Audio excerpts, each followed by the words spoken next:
어린 시절에 정말로 예수님이 계실까 하는 의문을 가진 적이 있습니다. 그리고 설교 시간에 들었던 말씀, 또 성경 말씀을 읽으면서 알게 된 순간 상황을 떠올리게 되었는데요. 그것은 바로 베드로가 바다 위를 걷는 장면이 말씀이 떠오르게 되었고, 제가 집에 화장실에 큰 욕조라고 할 수 있는, 그 당시에는 좀 김치통이 담글 때 쓰는 큰 이렇게 통이 있잖아요. 그곳에 물을 가득 받아서 한번 기도를 한 후 그 욕조 위를 한번 걸어 보려고 시도를 해보았습니다. 당연히 그 위를 걷지 못하고요. 물속에 이렇게 빠졌고 결국 그대로 목욕을 했던 기억이 있습니다. 이쯤 되면 믿음이 부족한가라는 생각이 들었습니다. 그래서 이제 집 앞에 근처에 있는 바닷가로 향했습니다. 그리고 바닷가에 가서 다시금 기도를 했습니다. 그리고 그 바다 위를 걸어보는 시도를 당연히 했고요. 그리고 그 바다에 당연히 빠져서 자연스럽게 물놀이를 했던 기억이 있습니다. 아마도 저와 같은 행동을 하신 분은 없을 수도 있고 있을 수도 있겠지만, 저와 같은 생각을 하거나 또는 이런 모습들을 한번 해보지 않을까라는 도전을 다른 모습으로 하지 않았을까 생각이 듭니다. 물론 저와 같이 꼭 이런 행동으로 보이지 않아도 하나님의 존재를 증명하고자 나의 상황과 나의 문제 해결을 통해서 하나님의 존재를 찾고 있는 분들이 있지 않을까 생각이 듭니다. 왜냐하면 때로는 우리 삶 가운데 놀라운 일들이 하나님의 존재를, 하나님이 살아계심을 깨닫게 하는 어떤 증거가 되기도 하기 때문입니다. 그래서 이런 기적을 보이신다면 제가 하나님을 믿어볼게요. 하나님이 정말로 살아계신다고 한다면 이런 놀라운 일들을 통해서 제가 한번 믿어볼게요 라고 고백을 하면서 조건적 하나님께 내기를 거는 사람들도 보게 됩니다. 한편으론 내 삶에 어떤 어려움이 닥치면 그 어려움을 해결해 주실 하나님이 등장해서 이 문제를 해결해 주시기를 간절히 바라는 경우도 많이 있습니다. 이런 경우는 우리는 참 연약한 존재이며 또 하나님이 없어도 괜찮아 라고 외치며 살아가지만 하나님이 없으면 안 된다라는 사실을 일깨워주는 어떤 모습이기도 합니다. 그래서 사람들은 소원을 빌곤 합니다. 믿지 않는 사람들은 새해가 되면 해를 보면서 소원을 빌곤 하고요. 또 밤하늘에 별똥별이 떨어지는 것을 보면서 또 생일 초를 불면서 소원을 빌곤 합니다. 소원을 비는 이유는 아마도 내 삶에 없는 무언가를 이루기 위한 간절한 마음에서부터 비롯되지 않았을까 생각이 됩니다. 그리고 간절히 바라고 원하는 것이 정말 불가능한 현실이라고 할 때 그 불가능한 현실이 이루어진다고 했으면 우리는 그것을 기적이라고도 이야기를 합니다. 기적을 바라는 그 중심에는 우리 안에 있는 결핍이 있기 때문이죠. 우리 안에 있는 이 결핍을 우리는 무엇으로 채울 수 있을까요? 오늘 우리가 함께 나누게 되는 이 오늘 본문에서도요, 그렇게 누군가에게는 바라고 바라는 한 번쯤 인생에서 일어나면 참 좋겠다라고 생각이 드는 참 신기한 기적이 나타난 현장을 소개하고 있습니다. 물이 변하여 포도주가 된다라는 기적이 나타나는 것이죠. 흔히 잔치에 포도주가 다 떨어져서 예수님이 물을 포도주로 바꾸셨다는 내용이 바로 그 기적입니다. 그런데 사실 요한복음을 쓴 이 요한은 어떻게 하면 기적이 일어나는가, 어떻게 하면 이런 기적이 일어나는가 하는 방법에 대해서 말씀을 설명하고 있는 게 아니라는 것을 알게 됩니다.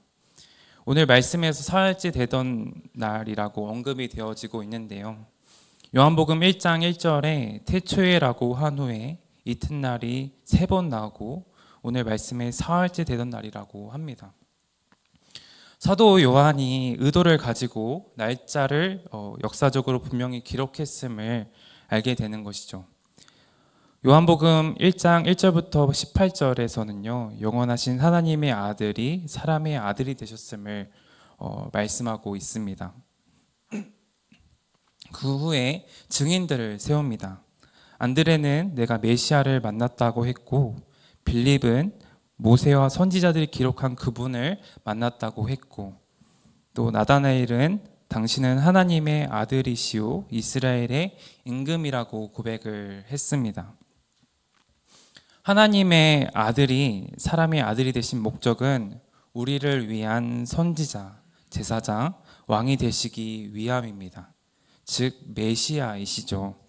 이것을 드러내는 기적을 오늘 본문 11절에서는요, 표적이라고 합니다. 표적은 기적인데요.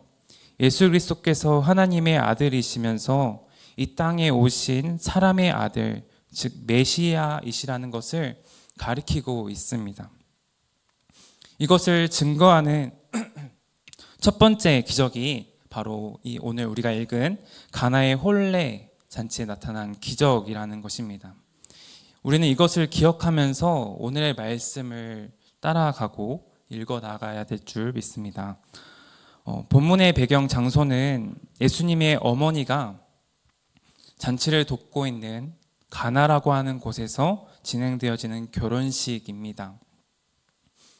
본문에서 누구의 혼례인지 정확하게 밝히고 있지 않기 때문에 우리는 이 혼례를 치르는 가정이 어떤 가정인지 그들이 누구인지는 정확히 알 수는 없습니다.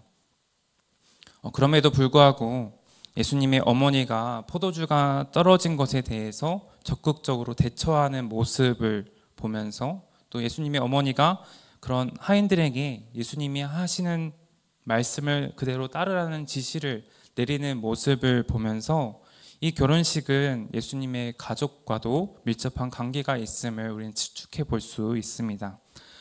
당시 유대인의 혼인 풍습을 잠깐 소개해 드리자면요. 그 당시 근동 지역의 유대인의 혼례 과정은 약혼과 결혼식 두 단계로 나뉘어진다고 합니다.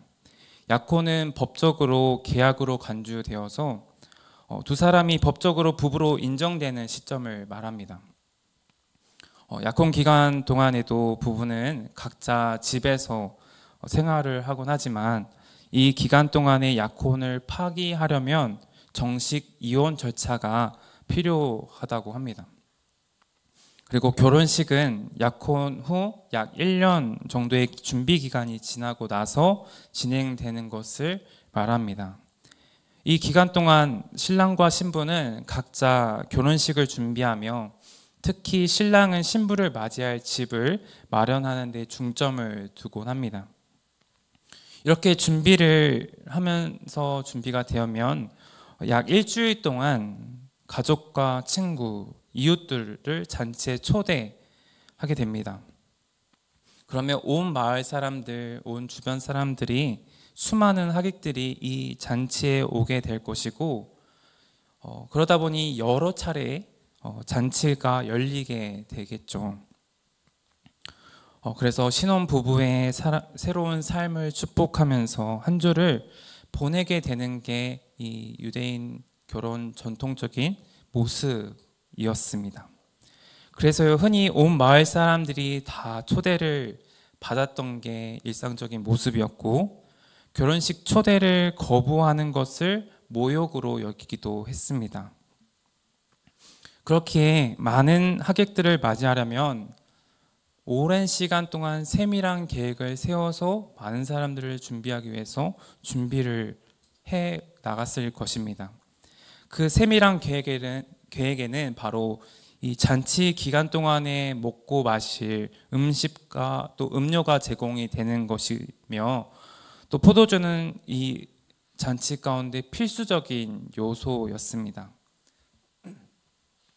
잔치에서 성공은 가족의 명예와 연결이 되어지기 때문에 충분한 음식과 포도주를 제공하는 것이 매우 중요했다라는 것이죠. 그런데 이러한 혼인잔치 가운데 문제가 발생을 하게 됩니다. 오늘 본문에서 혼인잔치에서 이 포도주가 떨어지는 상황이 나타나게 된 겁니다. 이런 상황은 행사를 주최하는 이 가정이 사회적으로 큰 신뢰를 일으켰다라고 간주될 수 있는 것이고, 또 신랑과 신부와 그리고 그 가족들에게 큰 수치를 안겨주는 상황이 된 겁니다. 이러한 차원에서 어떤 이들에게는 기적이라는 게 필요한 순간이었을지 모릅니다. 간절히 바라는 마음으로 이 문제를 해결이 되었으면 좋겠다라는 순간이었을지 모른다라는 것이죠. 그때 3절을 보면요, 예수님의 어머니는 포도주가 떨어졌음을 예수님께 알립니다. 저는 여기서 왜 어머니가 예수님에게 이 사실을 알렸을까라는 질문을, 또 궁금증을 가지게 되었습니다. 그때까지만 해도 예수님은 아직도 한 번도 기적을 행하신 적이 없었는데 왜 이러한 사실을 예수님에게 알렸을까라는 생각을 해보게 된 거죠. 그리고 반대로 이러한 도움을 구하는 어머니에게 예수님은 어머니를 여자요라고 부르면서 거부 의사를 전하는데 왜 그렇게 했을까라는 질문을 가지면서 본문을 읽어나가게 되었습니다. 예수님의 어머니는 예수님에게 포도주가 떨어졌음을 예수님께 알리자 예수님께서는 4절에서 여자여 나와 무슨 상관이 있나이까 내 때가 아직 이르지 아니하였나이다 라고 말씀을 하십니다. 마치 이것은 예수께서는 이 상황에 개입하시는 것을 꺼려하는 것처럼 보여집니다. 그리고 어머니에게 여자여라고 하는 모습이 어쩌면 우리에게는 좀 무례한 모습처럼 느껴지죠. 우리나라가 유교적인 사고를 가지고 있어서인지 어머니에게 여자여라고 하면은 굉장히 무례하게 느껴지지 않습니까? 그런데 이 당시의 언어의 문화를 설명하는 자료에서도 여자여는 일반적으로 어머니에게 부르는 호칭이 아니라고 하는 것을 보게 되었습니다. 그러면 이게 무슨 의미일까를 생각해 보고 찾아보게 되었는데요. 여자여라는 표현은 어머니를 비하하는 호칭은 아니라고 합니다. 요한복음에서 이와 같은 호칭을 사용한 사례를 좀 찾아보니까요. 19장 26절에서도 보면 십자가에서 예수님이 그의 어머니에게 이렇게 부르는 모습을 보게 되고요. 4장 21절에서 사마리아 여인에게도 그렇게 부르고 또 20장 13절 15절에서도 막달라 마리아에게도 동일한 호칭을 사용하고 있는 것을 보게 됩니다. 이렇게 부르는 의미가 아마도 어머니가 자신을 아들이 아니라 기적을 행하는 분으로 여기자 예수님 자기 자신도 아들이 아니라 주님으로서 그녀를 대한 것으로 생각되어졌습니다. 그러면서 예수님은 때가 아직 이르지 않았다라고 말씀을 하십니다. 많은 학자들이 이때는 예수님이 십자가에 매달려 죽으실 그 때를 가리킨다라고 말하고 있습니다. 십자가에서 죽으시고 부활함으로써 영광스럽게 되는 그 시기가 이때라는 거죠. 그때는 하나님 아버지께서 아들을 영광스럽게 하려고 정한 시기를 말합니다. 예수님께서 이제 막 사역을 시작하신 시기로서 앞으로 몇 년 동안 하나님의 나라를 전파하신 후에 고난과 죽음, 부활과 승천을 통해서 하나님 아버지의 구원 계획을 이루어야 하시는데 아직은 지금은 너무 이른 때라는 것을 의미한다라고 할 수 있죠. 하지만 그럼에도 불구하고 예수님께서 예표적 성격의 표적을 나타내 보이셨죠. 그리고 여기서 왜 예수님은 어머니는 예수님에게 도움을 구하셨을까? 그리고 예수님은 어머니에게 여자여 나와 무슨 상관이 있나이까를 왜 기록하게 되는지를 깨달을 수 있게 됩니다.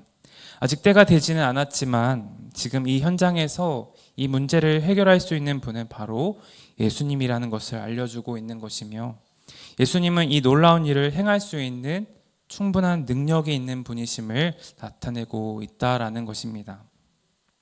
1장 29절에서 세례 요한이 소개하고 있는 것처럼 예수께서 자기에게 나오심을 보고 이르되 보라 세상 죄를 지고 가는 하나님의 어린 양이로다.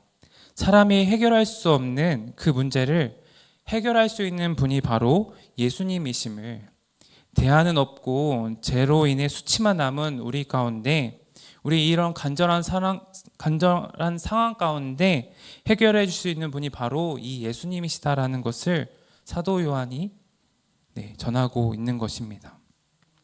포도주가 주는 상징적인 의미는 기쁨입니다. 이스라엘 지역에서 마실 수 있는 물이 굉장히 귀한 곳인데요. 그런데 이 물이 부족한 이 이스라엘 지역에서 포도주가 주는 것은 이 갈증을 해결해 주는 해갈의 기쁨, 즉 기쁨입니다. 그래서 이 포도주가 잔치에 떨어졌다는 것은 수치로 여겨진다라고 이야기를 했죠. 사람들에게 기쁨을 주지 못하는 것입니다. 이처럼 우리 인생에도 포도주가 떨어지는 경험을 하지는 않으십니까? 사람은 포도주가 떨어져서 다른 것을 대체하고 기쁨을 얻으려고 합니다. 그러나 다시금 다른 것을 찾아서 이 기쁨을 또 찾고 진정한 기쁨을 누리지 못하는 모습을 보게 됩니다. 그렇습니다. 우리 인생의 기쁨이 끊어져 버려 어떤 대안이나 방법이 없는 수치만 남은 상황에서 우리는 예수님이 해결해 주지 않으면 진정한 이 갈증이 해결이 되지 않는 존재임을 생각하게 되어지고요. 해결이 되지 않는 이 기쁨을 누릴 수 없는 존재라는 사실을 잊지 않기를 소망합니다. 이렇게 예수님이 꼭 필요한 존재, 이 문제를 해결해 줄 수 있는 예수님이란 사실을 알게 되면서 예수님의 어머니는 하인들에게 너희에게 무슨 말씀을 하시든지 그대로 하라 하니라라고 하인들에게 예수님이 하는 말에 순종할 것을 이야기하고 있습니다. 여기서 말씀에 대한 마리아의 믿음을 나타내고 있는데요. 마리아는 예수님의 말씀에 순종하라고 말한 것입니다. 예수님의 어머니 마리아는 예수님의 말씀을 거절로 듣지 않고 허락으로 들었습니다. 그래서 하인들에게 그렇게 시키고 있죠. 반면에 예수님은 아무것도 하지 않을 것처럼 말씀하시고서는 이 정결 예식을 행하기 위해서 사용되는 항아리에 물을 채워 넣으라고 하인들에게 지시를 하십니다. 이 정결 예식이라고 하는 이 말은 밖에서 활동을 한 후에 집으로 돌아가면 먼지가 쌓이고 하기 때문에 씻게 되겠죠. 이 손을 씻는 예식을 정결 예식을 의미합니다. 혼인잔치집의 돌 항아리는 초대받은 손님들이 잔치집에 들어올 때 손을 씻을 수 있는 이 물이 담겨져 있던 용기였습니다. 이 돌 항아리는 각각 어떻게 보면 75에서 115리터를 담을 수 있는 큰 항아리였는데요. 오늘날로 생각하면 드럼통 정도의 드럼통 절반에 해당하는 용량이 될 거라고 합니다. 이 정결 예식이 잔치 이전에 끝났기 때문에 이 돌 항아리에는 아마도 많은 물이 담겨 있지는 않을 겁니다. 그런데 예수님이 그 돌 항아리에 정결 예식에 쓰이는 이 돌 항아리에 물을 다시 채우라고 하신 것이죠. 하인들은 예수님의 말씀에 따라서 항아리에 물을 가득 채워 넣었고 예수님은 이제 떠서 연회장에 갖다 주라 하심에 말씀에 따라 항아리에 채워졌던 물을 결혼 잔치 음식을 관리하는 책임자인 이 연회장에게 갖다 주었습니다. 하인들은 왜 물을 연회장에게 갖다 주라고 했는지 의아하게 생각했겠지만 예수님의 말씀에 그냥 순종했던 모습을 보게 됩니다. 우린 여기서 물이 어떻게 포도주로 바뀌었는지 크게 중요하게 여길 필요는 없습니다. 주님의 말씀에 순종했다는 점이 중요했다라는 거죠. 주님이 말씀하셨기 때문에 그렇게 했고 주님이 말씀하셨기 때문에 순종해서 갖다 주었을 뿐입니다. 우리의 생각으로 이해되지 않는 주님의 말씀이 있을지 모릅니다. 그러나 주님의 말씀대로 순종하는 사람이 주님의 뜻을 이루는 귀한 도구가 될 것임을 잊지 않길 소망합니다. 예수님은 선한 목자로 자신의 생명을 주어서 우리로 하여금 풍성히 얻게 하려고, 풍성히 누리게 하시기 위해서 오셨습니다. 좋은 것을 주시기 위해서 오셨다라는 겁니다. 예수님의 말씀이 우리에게 이해가 되지 않을지라도 그 말씀에 따라 순종함으로 인해서 우리는 그 주님의 뜻을 이루며 풍성하게 누리게 되는 은혜가 있을 줄 믿습니다. 예수님과 함께하는 인생이 결국 그렇습니다. 자신이 인생이라고 하는 잔치의 주인공이 되어서 사는 사람들은 잘 모릅니다. 자신 스스로 잔치의 주인이 되어 사는 사람도 모릅니다. 자신이 모든 것을 주관하면서 부리는 사람도 잘 모릅니다. 오직 내 인생을 주님께 맡겨놓고 주님의 명령을 내 이성에 맞지 않고 비록 손해가 올 것 같더라고 할지라도 주님을 따르며 순종하는 사람들이 주님의 뜻을 이루는 귀한 도구가 됩니다. 오직 내 인생을 주님께 맡겨놓고 주님의 때를 기다리며 살아가야 할 줄 믿습니다. 그러면 그런 확신을 우리는 어디서 찾을 수 있을까요? 연회장은 하인들이 갖다 준 물로 된 포도주를 맛보고 놀랐다라고 합니다. 어디서 이런 포도주를 빨리 생겨나게 되었는지 출처를 궁금해하는 것을 보게 되는 거죠. 그래서 신랑을 불러옵니다. 연회장이 맛을 본 이 물이 변한 포도주는 굉장히 좋은 등급의 포도주로 여겨졌던 것 같아요. 그래서 어디서 이런 포도주가 났느냐라고 질문을 합니다. 일반적으로 손님들이 취한 후에 미각이 둔해진 시점에서 더 좋은 포도주를 제공해 주는 것과는 반대로 연회장이 이 일을 의아해하면서 어떻게 이럴 수가 있느냐라고 신랑을 칭찬합니다. 성경은 왜 이런 것을 기록했을까요? 이것은 예수님이 일으킨 이 기적이 확실함을 보여주는 것입니다. 말씀을 보면요, 물이 변화해 포도주가 된 사실을 아는 이는 지시하신 예수님과 그 말씀에 순종하는 하인들 뿐, 예수님과 지시하신 그 말씀에 순종하는 하인들 뿐이었습니다. 그런데 이 물로 된 포도주를 맛보면서 어디서 이런 포도주가 났느냐 하는 것은 평소에 맛보지 못한 그 또 이전에 경험하지 못했던 것을 마셨던 이 연회장 이 사람이죠. 즉 이 모든 과정을 보지 못했던 이 사람이 이 좋은 것을 어디서 났느냐라고 칭찬함으로 인해서 이 놀라운 일들이 확실한 기적이 있었다라는 것을 나타내는 증거가 됩니다. 그러므로 인해서 하나님의 역사, 예수님께서 행하신 이 기적의 모습을 통해서 예수님이 또한 어떤 분이신가를 다시금 돌아보고 깨닫게 됩니다. 또한 약 100리터가 들어가는 돌 항아리 6개는 약 600리터라고 들어가는 포도주라고 생각해 보았을 때 오늘날 작은 생수병 500ml 용량의 작은 생수병으로 생각해 보면 포도주를 1200개 정도의 많은 양을 담을 수 있는 양이라고 합니다. 이것은요, 예수님으로 인해서 결혼잔치가 더 즐거워졌다라는 것을 나타내고 있습니다. 또한 예수님이 많은 양의 포도주를 바꾸신 것은 오랫동안 기다렸던 하나님 나라가 도래했다라는 것을 우리에게 알려주고 있습니다. 즉 메시아의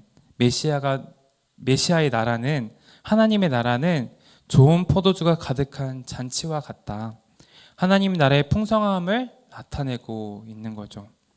풍성한 복의 약속에 대한 성취가 이루어지기 시작하고 있음을 이 성경 말씀은 나타내고 있습니다. 앞으로 하나님의 나라는 가장 좋은 또 이 포도주를 주는 것으로 또 기쁨이 메마르지 않는 영원한 기쁨을 우리 가운데 주실 것임을 이 말씀을 통해서 우리에게 전하고 있습니다. 그리고 연회장에게 주었다라는 것은 이 전체를 주장하는 사람이 먹음으로써 주님의 영광이 감춰진 것이 아니라 이 기적을 통해서 예수님이 하나님의 아들이심을 나타내고 있습니다. 주님의 표적을 통해서 예수님의 영광이 나타나게 되었고 이것은 오늘 우리에게 놀라운 기쁨이 됨을 우리에게 알려주고 있습니다. 오늘 본문 말씀과 관련해서 떠오르는 찬양이 있습니다. 우리 성도님들도 많이 아시는 찬양일 텐데요. 네. 제가 부르지 않아도 이렇게 부르시는 분들이 계시는데요. 네, 그러면 저는 가사만 읽어드리도록 하겠습니다. 예수님이 말씀하시니 라는 찬양인데요. 가사만 부르기로 했죠. 네. 예수님이 말씀하시니 물이 변하여 포도주 되었네. 네, 이렇게 반복되어지고 예수님 나에게도 말씀하셔서 새롭게 변화시켜 주소서. 네, 참 좋은 가사이고 참 많은 의미를 담고 있는 가사인데요. 이게 어린이 찬양이죠. 저 유아부에서도 제가 어릴 때 불렀던 찬양인데 유아부에서도 지금 부르고 약간은 율동이 달라지긴 했지만 부르고 있는 모습을 보면서 진짜 좋은 찬양이구나라는 것을 다시금 느끼는데요. 이 어린이 찬양답게 명확하고 간단한 가사로 쓰여져 있습니다. 바로 이게 무슨 의미인가를 바로 알 수 있게끔 쓰여져 있다라는 거죠. 바로 예수님이 말씀하시니 물이 변하여 포도주가 되었어. 이 가사에서는요, 우리가 이 물이 원소 기호로 H2O라고 하고요. 포도주는 이것보다 더 복잡한 원소 기호를 가지고 있는데 이 물이 어떻게 이렇게 복잡하고 어렵고 그냥 봐도 너무나 다른 포도주가 되었는가를 설명하는 게 아니라 예수님이 말씀하시니 물이 변하여 포도주가 되었네라는 사실을 가르쳐주고 있다라는 점에서 이 어린이 찬양이 전하고자 하는 목적은 분명하다라는 것을 알 수 있었습니다. 예수님이 말씀하셨더니 이러한 놀라운 일이 생겼어.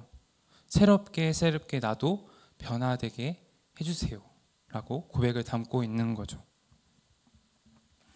오늘 우리가 읽은 이 본문은 물이 변화해 포도주가 된 이 상황도 놀라운 기적을 나타내고 있지만 그럼에도 불구하고 이 말씀에서 맺는 결론은 그 잔치에 있던 모든 사람들은 믿었다라는 말씀이 아니라 제자들만이 그를 믿었다라는 것입니다. 요한복음에서 요한은 예수님이 표적을 행하시면 그 표적을 통해서 예수님이 어떤 분인가를 항상 설명했는데 이 첫 표적에서는 그렇지 않았다라는 것을 좀 보게 됩니다. 예수님을 따르던 제자들은 세례 요한의 증언을 믿고 그가 메시아임을 알고 따르던 사람들이었습니다. 아직은 세상에 알릴 일이 아니기 때문에 주님은 내 때가 아직 이르지 아니하였다라고 말씀하셨습니다. 그런데도 예수님은 물을 포도주로 바꾸시며 제자들로 하여금 자신이 메시아인 것을 믿도록 하게 하신 것이죠. 기적이 일어났기에 믿으라라는 말이 아닙니다. 어쩌면 우리는 기적 자체에 흥분을 하곤 합니다. 그런데 대상을 잃어버린 예배와 감사로 결국 자기 연민에 빠집니다. 자기 중심적이기 때문에 신앙이 성장하지 못하고 예수님과의 관계도 발전이 없어집니다. 이 표적에서 이 기적은 하인들과 연회장에게는 신기한 일일 뿐일 수도 있습니다. 이 말은 예수님과의 관계의 변화가 없었다라는 것입니다. 그러나 제자들은 믿었습니다. 세상에 포도주가 된 기적을 믿었다는 것보다는 예수님이 어떤 분이신지를 믿었다라는 것이죠. 최고의 포도주를 얻어 마실 수 있다고 해도, 기적을 가장 가까이에서 목격한다고 해도 모두가 제자가 된다라는 것은 아닙니다. 세상의 포도주만 찾아다니며 맛보는 사람들처럼 기적을 구경하는 사람들은 주님과 상관없는 삶을 살았습니다. 그러나 제자들만큼은 기적에만 이끌려 다니는 사람들과 달리 예수님과의 관계의 깊이가 날로 깊어져 가는 사람들임을 우리는 보면서 우리 또한 예수님과의 관계를 생각해 보아야 합니다. 이 말은요, 예수님 믿고 따른다는 것이 우리 성도의 가장 큰 유익이라는 사실입니다. 물을 포도주로 바꾸는 것이 우리의 기쁨이요 유익이 아니라 예수 그리스도를 믿는 것이 우리의 유익이다라는 사실을 우리에게 알려주고 있다라는 겁니다. 예수님이 물로 포도주를 만드신 이 일은 혼인잔치에 필요한 즐거움을 베푸신 기적이 아니라 그분이 우리를 자유케 하고 또 참된 평안과 기쁨을 주기 위해서 이 땅에 오신 하나님의 아들이심을 보여주기 위한 표적이었다라는 사실을, 이는 우리에게 주어진 표적이란 사실을 기억하길 소망합니다. 주님은 우리가 주님을 완전히 믿고 주님을 따르는 제자가 되기를 원하십니다. 예배의 자리에 나와서 삶의 자리에서 우리가 바라는 것은 물이 좋은 포도주로 얻게 되고 바뀌는 것이 아니라, 이런 기적이 아니라 그분이 바로 나의 생명의 주인 되심을, 이분이 나의 이 갈증과 대안이 없는 이 수치를 가득한 우리 삶에 진정한 기쁨을 안겨주시는 주님이시란 사실을 확인하는 것으로 우리가 믿고 따라야 할 분은 바로 예수님이심을 깨달아야 한다라는 것입니다. 주님의 첫 표적으로 주님의 영광이 나타났고 제자들이 주를 믿었던 것처럼 우리는 좋은 포도주를 얻기를 원하며 살아가곤 하지만 우리에게 필요한 것은 이 표적을 보이신 그 예수님이심을, 그리고 우리 삶 속에서 주님 한 분만을 믿고 의지하며 주님을 따르는 저와 여러분들이 되기를 소망합니다. 또한 이 표적을 통하여서 자칫 불평과 불만으로 끝마칠 뻔한 잔치가 모든 사람들의 만족과 기쁨으로 막을 내리게 되는 것처럼 바로 예수님만이 우리가 이 세상의 삶 속에서 천국의 기쁨과 맛볼 수 있게, 천국의 기쁨을 맛볼 수 있게 하신다는 사실을 고백하면 좋겠습니다. 오늘 그분의 손을 잡고 우리가 간절히 바라고 원하는 것이 있다면 그분을 통해서 주어진 천국 그 잔치 가운데 나아가는 것임을 고백하는 저와 여러분들이 되기를 소망합니다.